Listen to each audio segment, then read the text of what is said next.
কাৰ আশীৰ্বাদ পুষ্ট এই দুগৰাকী মাছ ব্যৱসায়ী ৰামু আৰু শংকৰ। ৰামু আৰু শংকৰৰ নেতৃত্বত দীৰ্ঘদিনৰ পৰা বিক্ৰী কৰি থকা হৈছে অবৈধ বাৰ্মাৰ মাছ। আৰু যিখন লালুংগাঁৱৰ পাইকাৰী মাছ বজাৰ আছে, সেই পাইকাৰী মাছ বজাৰত আৰক্ষী প্ৰশাসনক মেনেজ কৰি দীৰ্ঘদিনৰ পৰা শংকৰ আৰু ৰামু দাসৰ নেতৃত্বত চলাই অহা হৈছে বাৰ্মাৰ মাছৰ এখন কলা ব্যৱসায়।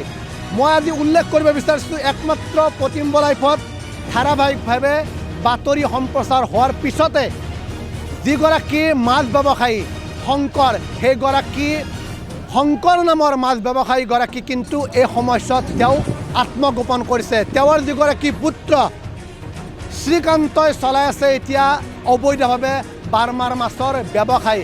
এতিয়া প্ৰশ্ন হৈ পৰিছে, কাৰ আশীৰ্বাদ পুষ্ট এই দুগৰাকী মাছ ব্যৱসায়ী, যাক আজিৰ দিনটোলৈকে মহানগৰ আৰক্ষীয়ে নাকি লগাবলৈ সক্ষম নহ'ল। আজি আমি উল্লেখ কৰিম ক'ৰ পৰা কেনেদৰে কাৰ নেতৃত্বত এই যিখন লালুংগাঁৱৰ পাইকাৰী মাছ বজাৰ আছে, সেই পাইকাৰী মাছ বজাৰলৈ লৈ অহা হয় অবৈধ বাৰ্মাৰ মাছসমূহ।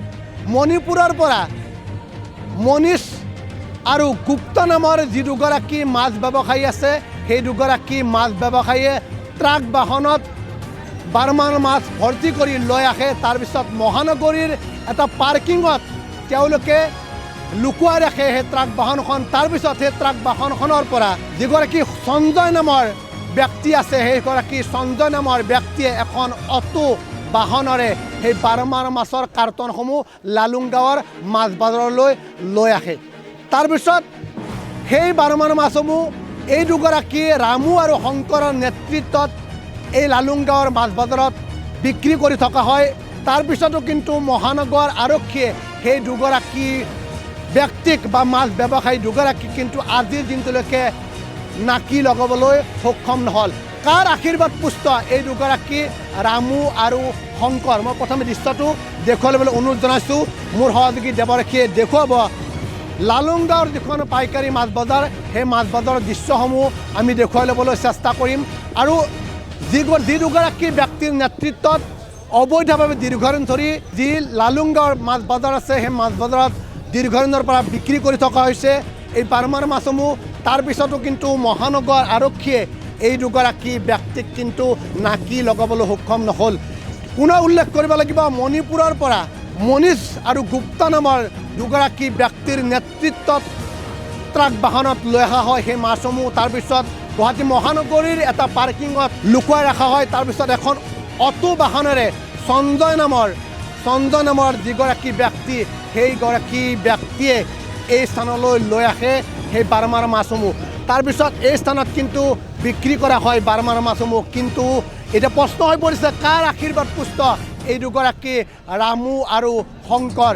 এতিয়া কিন্তু উল্লেখ কৰিব লাগিব, প্ৰতিম্ব লাইফত ধাৰাবাহিকভাৱে বাতৰি সম্প্ৰচাৰ হোৱাৰ পিছতে কিন্তু আত্মগোপন কৰিছে শংকৰ নামৰ যিগৰাকী মাছ ব্যৱসায়ী আছে, সেইগৰাকী কিন্তু আত্মগোপন কৰিছে। তাৰপিছত সেই শংকৰৰ মাছ ব্যৱসায়ী শংকৰৰ যিগৰাকী পুত্ৰ শ্ৰীকান্তই চলাই আছে এই মাছৰ ব্যৱসায়। প্ৰতিম্ব লাইফত ধাৰাবাহিকভাৱে বাতৰি সম্প্ৰচাৰ হোৱাৰ পিছতে কিন্তু আত্মগোপন কৰিছে। তাৰপিছত সেই দুদিনৰ বাবে বন্ধ কৰি দিয়া হৈছে এই স্থানত বাৰ্মাৰ মাছ। আজি দেখিবলৈ পোৱা গৈছে, যিটো সময়ছোৱাত প্ৰতিবিম্ব লাইফে বাতৰি সম্প্ৰচাৰ কৰিবলৈ লালুংগাঁৱৰ পাইকাৰী মাছ বজাৰ উপস্থিত হৈছিল, তাৰপিছত কিন্তু যিসমূহ বাৰ্মাৰ মাছৰ কাৰ্টন, সেইসমূহ বাৰ্মাৰ মাছৰ কাৰ্টন ততাতৈয়াকৈ ৰামু দাসে এই স্থানৰ পৰা লুকাই ৰাখিবলৈ চেষ্টা অব্যাহত ৰাখিছে।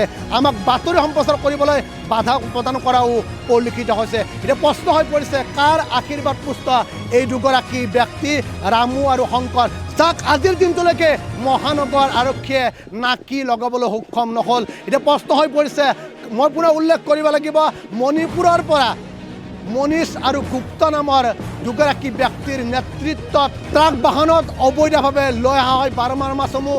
তাৰপিছত সেই বাৰ্মাৰ মাছসমূহ এখন অটো বাহনেৰে সঞ্জয়ে লৈ আহে লালুংগাঁৱৰ পাইকাৰী মাছ বজাৰলৈ। তাৰপিছত এই দুগৰাকী ব্যক্তিৰ নেতৃত্বত দীৰ্ঘদিনৰ পৰা এই লালুংগাৰ যিখন পাইকাৰী মাছ বজাৰ আছে সেই পাইকাৰী মাছ বজাৰত আৰক্ষী প্ৰশাসনক মেনেজ কৰি বিক্ৰী কৰা হয় বাৰমাৰ মাছো কিয় আজিৰ দিনটোলৈকে মহানগৰ আৰক্ষীয়ে সেই ৰামু আৰু শংকৰক নাকি লগাবলৈ সক্ষম নহ'ল কিন্তু একমাত্ৰ প্ৰতিবিম্ব লাইভত বাতৰি সম্প্ৰচাৰ হোৱাৰ পিছতে এই স্থানৰ পৰা কিন্তু আত্মগোপন কৰিছে যিগৰাকী ব্যৱসায়ী শংকৰ এতিয়া শংকৰৰ পুত্ৰই আৰম্ভ কৰিছে শ্ৰীকান্ত নামৰ যিগৰাকী শংকৰৰ পুত্ৰ শ্ৰীকান্তই চলাই আছে এই মাছৰ অবৈধ বাৰমাৰ মাছৰ ব্যৱসায় কিন্তু আমি যি সময়ছোৱাত লালুংগাৰ পাইকাৰী মাছ বজাৰত বাতৰি সম্প্ৰচাৰ কৰিবলৈ উপস্থিত হৈছিলোঁ তাৰপিছত কিন্তু সেই যিখন শংকৰৰ মাছৰ ব্যৱসায় প্ৰতিষ্ঠান সেই মাছৰ ব্যৱসায় প্ৰতিষ্ঠানখন কিন্তু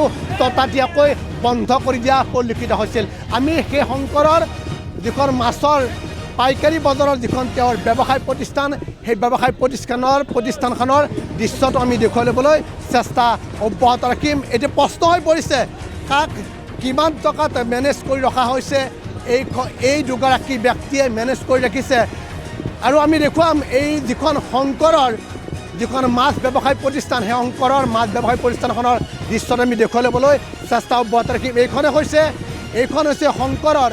শংকৰ নামৰ যিগৰাকী ব্যৱসায়ী এই শংকৰ নামৰ ব্যৱসায়ীগৰাকীৰ এইখন হৈছে ব্যৱসায় প্ৰতিষ্ঠান আৰু এই স্থানত পুনৰ উল্লেখ কৰিব লাগিব আৰক্ষী প্ৰশাসনক মেনেজ কৰি দীৰ্ঘদিনৰ পৰা শংকৰ আৰু ৰামুৰ নেতৃত্বত বিক্ৰী কৰি থকা হৈছে লালুংগাঁও মাছ বজাৰত বাৰমাৰ মাছ কাৰ আশীৰ্বাদ পুষ্ট পুনৰ উল্লেখ কৰিব লাগিব কাৰ আশীৰ্বাদ পুষ্ট এই দুগৰাকী ব্যৱসায়ী যাক আজিৰ দিনটোলৈকে মহানগৰ আৰক্ষীয়ে নাকি লগাবলৈ সক্ষম নহ'ল